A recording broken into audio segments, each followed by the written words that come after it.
Hey posture pupils, I'm Paula Moore, the posture doctor, and I'm about to show you the sitting pelvic tilt.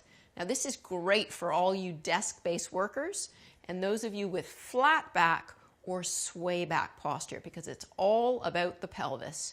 So sway back is when the pelvis is increasing its tilt, and a flat back has you decreasing that pelvic tilt and straightening the spine.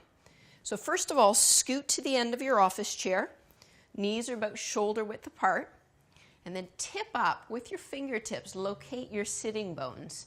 You'll feel them, big knobbly bits, easy with my small flat bum. And then same on the other side.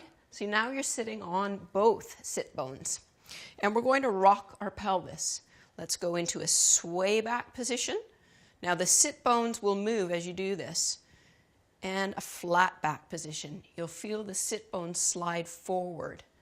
Sway back, flat back, sway back, flat back. Now see if you can do this without crunching your spine so that most of the movement is just coming from the pelvis. This will be hard if you have flat back posture because you'll be a little stiff.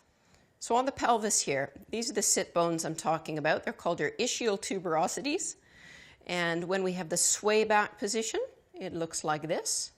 So you'll notice your fingers fall in front of the sit bones. And when you have flat back posture, the sit bones slide ahead and your fingertips end up being behind the sit bones. Now you'll want to do about 10 in a row and try to do those every couple of hours. Great little exercise for all you office workers. Thanks for watching. See you again soon.